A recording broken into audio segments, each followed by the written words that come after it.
Thank you for joining me this early hour, and I'm delighted to be here at FUSE, one of the premier design and branding conferences in the world, I believe. My book is out, it's not forthcoming, so it's just actually in the room down the hall, and I'll tell you a bit about that today. And the book is called Disrupt. So I'm here to talk about making innovation work, and I'm here to talk to you a little bit about my point of view on that coming from the book. And what I wrote about in the book was a way of thinking that really surprises the market again and again with unexpected solutions. It's a way of thinking that produces an unconventional strategy that leaves competitors scrambling to catch up. And it's a way of thinking that turns consumer expectations upside down and often takes an entire industry into its next generation. So it's a process I call in the book disruptive thinking. The term has been around before, but I think design is at a critical point at the moment where we need to really codify what we do and how we do it. I think we're at the same point marketing was over 50 years ago, where they codified their practices so that others, not just with a design or innovation or branding background, can get involved, right, in creating these solutions that surprise and delight. Now, the first thing about thinking disruptively and making innovation work is really changing the way you think about this mantra. I mean, we've all seen this mantra before, differentiate or die. Okay, it's been a big thing in business for so long. Now, what I argue in the book is that differentiate or die is no longer relevant. In fact, I actually think there's too much differentiation going on in the way that people normally think about differentiation. And what this is creating is a marketplace full of similar offerings, almost identical offerings, all claiming to be different. And it's almost impossible for the consumer in many categories to work out the difference between superficial novelty and deep, meaningful change. And I think this is a problem. So it's this excess, you can call it innovation glut if you like, and I believe it comes from a focus purely on incremental innovation. And it's easy to see why this is the case. When you look at the traditional notion of competition, it's quite a happy proposition. Now, I don't know who this fella is, he was the happiest guy I could find on the internet. But for me, he conjures up this notion of differentiate or die. Because if you look back at where the word competition came from in the English language, okay, it came from the Latin verb, which means to seek together. Okay, so we choose to run in the same race.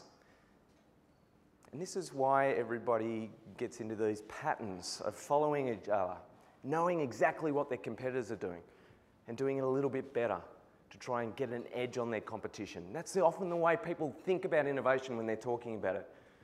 We do innovation to differentiate from our competitors so we can gain an advantage. Now, this goes deeper than just competition. Okay, as Picasso once said, we're all artists when we're born. The challenge is to remain an artist when you grow up. Okay, so Ken Robinson talks about this a lot in creativity. So we're all artists, we're all creating radical alternatives to what's out there when we're children. And you can see this, I mean, playing with kids, watching kids play. They're all experimenting, designing approaches to the world, learning sort of what works through design and experimentation.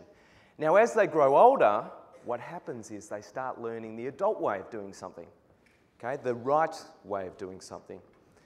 And they build up these stockpile of patterns. This is the way you do something. Don't do it this way, this is the way you do it. And this is reinforced by all our education as well. Education is largely a system of giving us these patterns so we can get through life and our professional roles more effectively and more efficiently. Okay, it's what the cognitive scientists call patterns of perception. So, and it's the way our brains naturally work. So if you think of the red here on that diagram as the incoming information coming into us from the world around us, your brain is setting that information up continually into sequences. And over time, those sequences become patterns. So you can use them again and again and again. And it's great that the brain works this way, because if it didn't, we wouldn't be able to get dressed in the morning. I mean, you wouldn't be able to drive a car. All those things that you do on automatic pilot, it's because of the brain's amazing ability to set up and reuse these patterns. Business school education particularly reinforces these patterns through the case study model. We'll learn what other companies have done successfully so we can repeat it if we identify the same problem. And I often think of this production line metaphor, where this is really what the brain's doing with information and all our education and learning, setting it up into a sequence that we can use over and over again. Never try and compete with Charlie Chaplin on the screen. Now, to show you how much of a grip these patterns can have on us, I'm going to show you a short clip. Now, has anyone here seen The Shining? I imagine quite a few people have. Okay, this is a very famous horror film. For those who haven't seen it, it's one of the most horrific films ever made, based on a Stephen King novel, directed by Stanley Kubrick. As you can see, this woman is not having a good time. Okay, scary, scary stuff. Jack Nicholson's in it. Now, they had a competition a couple of years ago for assistant directors. These are the guys stuck in the back room. They said, let's see what these guys can do. The challenge was simple. They had to take a famous film, create a new trailer for it, which would shift your perceptions of what that film was about. Now, they only had two variables to play with, the voiceover and the soundtrack. Had to keep all the visuals the same. And this is what the winner came up with. Some of you may have seen this, went viral a couple of years ago. Meet Jack Torrance. I'm outlining a new writing project. He's a writer looking for inspiration. Lots of ideas. No good ones. Meet Danny. Mr. Torrance. He's a kid looking for a dad. There's hardly anybody to play with around here. What's up, Doc? Jack just can't finish his book. I don't want to sound melodramatic, but there's no way to make it economically feasible. Here's to 5 miserable months. But now, sometimes what we need the most is just around the corner.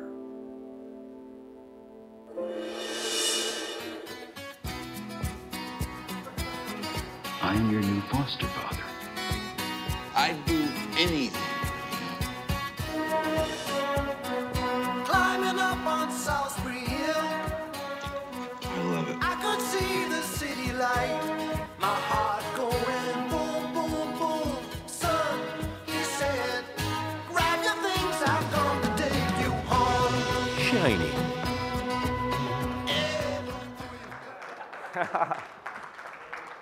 Oh, I must have seen that 50 times and I don't get sick of it.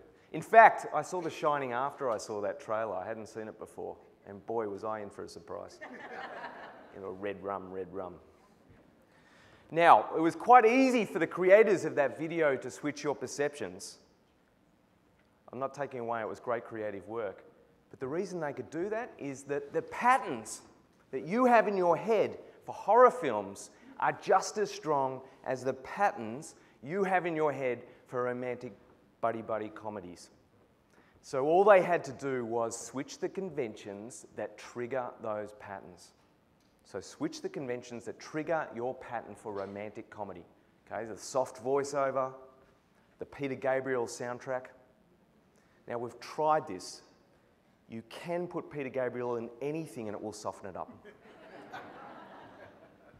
Now, the reason it is important to recognize the patterns that we're taking for granted and be able to break out of them deliberately is that the world is changing. We all know that.